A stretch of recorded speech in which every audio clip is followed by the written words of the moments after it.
Sí, ya tenemos a nuestra siguiente invitada en plataforma. Si se pudiera conectar es doña Livia Rivas, que nos va a hablar sobre Sí, vía los telefónica temas. me Es indican, vía Ramiro, ¿ah? telefónica. Ujú. Doña Livia, ¿nos escucha? Sí, buenos días. Cordial saludo para ustedes y un cordial saludo para quienes están conectados a esta hora de la mañana. Su especialidad es en estudios legislativos. Hay un informe aprobado cuyo contenido ha sido calificado con muchos adjetivos que no quiero repetir, pero esto no es un juicio político. ¿Qué deviene? Claro que sí. Hay que considerar que lo que aprobó la Asamblea Nacional el día sábado no tiene efectos jurídicos porque es un informe realizado por una comisión en el marco de una investigación realizada, pero que las consecuencias que se derivan de ese informe son justamente recomendaciones relacionadas con la presentación de una solicitud de juicio político, siguiendo obviamente el procedimiento establecido en la Constitución y en la ley. Se entenderá que aquellos legisladores que quieran respaldar esta solicitud de juicio político, pues acogerán parte o todo del contenido del informe y pretenderán aprobar, pues también presentar mejor como elementos probatorios todo parte de lo que se haya acompañado al informe. Pero el informe en sí mismo, pues no tiene efecto jurídico. Ya. Dicho esto, doña Livia, mi siguiente pregunta es: ¿el contenido de este informe es el único elemento por el cual se puede iniciar el juicio político o pueden agregarse elementos, indicios, situaciones ajenas a este informe? Por supuesto, de hecho no se necesitaba hacer esta investigación previa, ni elaborar este informe, ni que el Pleno de la Asamblea Nacional apruebe este informe. Cualquier asambleísta con respaldo de 46 legisladores podía haber presentado en calidad de interpelante una solicitud de juicio político, por lo recogido en ese informe o por cualquier otro supuesto, siempre y cuando se ajuste a las causales previstas en el 129 de la Constitución. De forma tal que si se presenta una solicitud de juicio político cogiendo el informe, eso no obsta que los legisladores pudieran incorporar elementos adicionales o documentos que consideren probatorios adicionales a los que forman parte del informe. Ok, dicho esto, el informe es un juego artificial simplemente para hacer un contenido político dentro de la narrativa de lo que está sucediendo. ¿Es ese el concepto? Lo que hay que recordar es que la Asamblea Nacional efectivamente tiene dos roles, ¿no? El legislativo y el de fiscalización y control político, y justamente esta actividad realizada por esta comisión ocasional lo que hace es en ejercicio de esta facultad de fiscalización y control político. Pero existen ya procedimientos específicos determinados en la Constitución y en la ley cuando lo que se pretende es seguir un enjuiciamiento político al presidente de la República.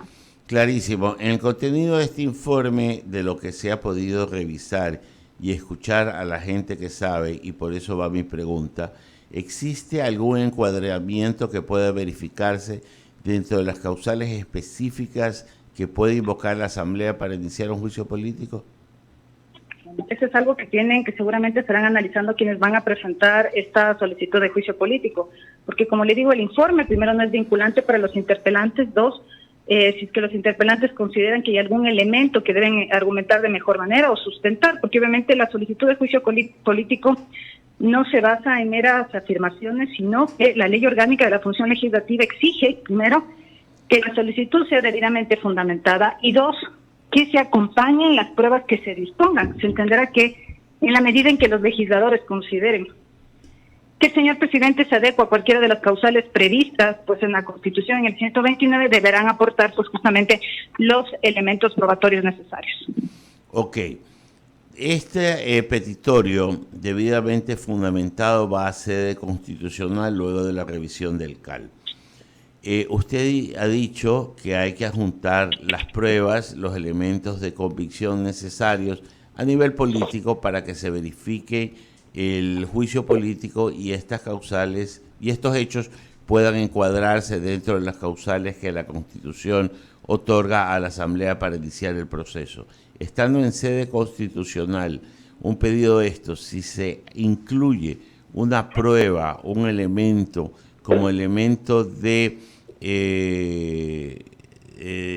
valga la redundancia, probatorio, que no es cierto, que no carece de autenticidad, que no cumple los requisitos, ¿la Corte Constitucional puede observar esta situación? No. De conformidad con la Ley Orgánica de Garantías Jurisdiccionales y Control Constitucional, la Corte Constitucional debe verificar que la solicitud se presente conforme a la Constitución. 2, que se haya singularizado una infracción respecto de la cual se va a seguir el juicio político del presidente de la República, y si es de aquellas causales previstas en el 129 de la Constitución, pero tiene un límite en este análisis que señala la propia Ley Orgánica de Garantías, en el sentido de que no puede entrar en un análisis para verificar si las pruebas sustentan o no las causales, o determinar si el presidente de la República tiene o no responsabilidad. Entonces sí tiene un límite en cuanto al análisis de las pruebas. Ya, Este tema probatorio ya le corresponde realmente a la Comisión de Fiscalización y Control Político, si es que la Corte Constitucional admite tal. Ya, doña Livia, entonces, dicho esto, se puede invocar dentro de ese petitorio pruebas y situaciones que, no estando debidamente sustentadas y planteadas y con argumentos no legítimamente obtenidos, digo, con insumos no legítimamente obtenidos, o con realidades que no han sido tales, sino simplemente ficción, puede iniciarse un proceso político en la medida que la narrativa expresada en el petitorio contenga las formalidades del caso? Bueno, lo que la Ley Orgánica de la Función Legislativa, en el supuesto que la Corte admita trámite, lo que señala es que una vez verificados los requisitos y con el dictamen de constitucionalidad de la Corte, va a la Comisión de Fiscalización y Control Político. Entonces, a la que le corresponde analizar las pruebas presentadas, si son válidas o no, porque hay que recordar que con independencia de la naturaleza del juicio político y las garantías del derecho al debido proceso, y esas garantías están presentes inclusive en los juicios políticos, porque el artículo 76 establece con claridad que en todos los procedimientos hay esta garantía. La valoración de la calidad de las pruebas le corresponde a la Comisión de Fiscalización y Control Político. Son ellos los que durante el trámite pues harán las consideraciones y los análisis correspondientes. Siguiendo en esta situación, y permítame que sea puntual, pero yo voy paso a paso porque quiero ensayar una hipótesis, es decir, que aprobado un juicio político en su dictamen de constitucionalidad por la Corte Constitucional, así las pruebas no sean sólidas o sean ficción, ya en sede legislativa nuevamente estamos al amparo no de la razón, como debería ser, sino de la mayoría. Bueno, efectivamente, la naturaleza del juicio político radica en la responsabilidad de los legisladores. Quienes tienen que llegar a tener el convencimiento de que se ha aprobado la presunta responsabilidad del presidente de la República en torno a las causales son justamente ellos, porque ellos son los que van a tener que votar y respaldar una moción de censura y destitución. Obviamente ellos tienen unas obligaciones que están establecidas, como le digo, en el artículo 76 de la Constitución, pero definitivamente es en el ámbito legislativo donde se tomará la decisión final, y son ellos los que tienen que hacer todas las valoraciones necesarias para garantizar justamente todas estas obligaciones que no son solo constitucionales, sino que están establecidas también en los convenios y tratados internacionales. Sí, doña Livia, pero me sigue saltando a la cabeza, y discúlpeme que sea puntilloso en el tema, lo que menos ha hecho una mayoría de legisladores es entrar al análisis legal, al análisis jurídico, a la valoración exacta de las pruebas, sino más bien al uso de argumentos políticos para tratarlos de encuadrar en situaciones jurídicas que amparen un hecho constitucional como un juicio político.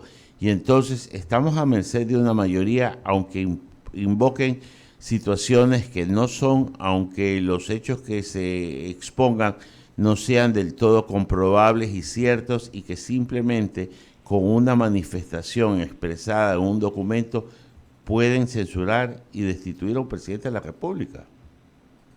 Bueno, la Ley Orgánica de la Función Legislativa prevé un procedimiento, y es justamente que esas pruebas que sean presentadas por los legisladores sean practicadas dentro de la Comisión de Fiscalización y Control Político, y que obviamente el primer mandatario las pueda contradecir, argumentar y señalar estas observaciones a las que usted hace referencia. Pero luego de esta práctica probatoria y del ejercicio del derecho a la defensa, realmente el tercer filtro es la Comisión de Fiscalización y Control Político, porque es la Comisión de Fiscalización y Control Político la que tiene que emitir un informe señalando que procede o no el juicio político en contra del presidente de la República. Y una vez que la Comisión de Fiscalización y Control Político diga, pues procede el juicio, irá ante el Pleno de la Asamblea Nacional. Couture decía que para ganar un juicio se necesitan tres cosas: tener la razón, saberla exponer y que se la quieran reconocer. Yo veo coja esta tercera parte, que le quieran reconocer, que el primer magistrado pueda tener la razón, porque cuando se vota con el hígado, con la pasión, con la vorágine de los hechos provocados por el avatar político, la razón se obnubila y queda evidente simplemente el hecho de la pasión. Eso es lo que me preocupa. ¿Y a usted? No, efectivamente creo que como ciudadanos, que es realmente el rol máximo que nosotros podemos cumplir, es exigir realmente a nuestros legisladores que actúen en un proceso responsable de fiscalización y control político, no solo en este caso, sino en todos los casos en que justamente hay la posibilidad de llevar a interpelación a quienes son sujetos de juicio político, aquellos que están comprendidos en el 131 de la Constitución, como en el caso específico del señor presidente de la República.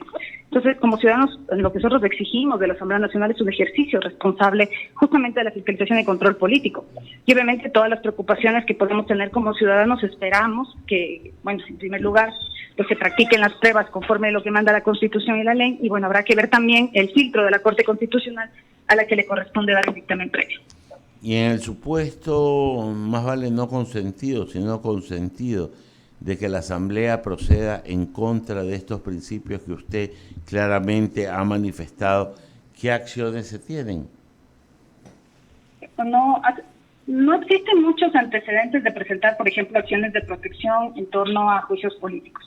El único antecedente que inclusive prosperó fue el caso, recordará usted, del Consejo de Participación Ciudadana y Control Social, de algunos de sus consejeros, y que consiguieron a través de una acción de protección dejar sin efecto el juicio político, pero vimos más adelante, bueno, qué pasó luego del dictamen de la Corte Constitucional. De forma tal que no sé si realmente la postura del señor presidente de la República en el caso, en un supuesto de esa naturaleza, sería presentar una acción, porque realmente ya escapa cualquier consideración adicional el momento en que la Asamblea Nacional toma una decisión de esta naturaleza y consigue los 92 votos. Realmente sería sumamente complicado que se pretenda presentar una acción de protección por este tema.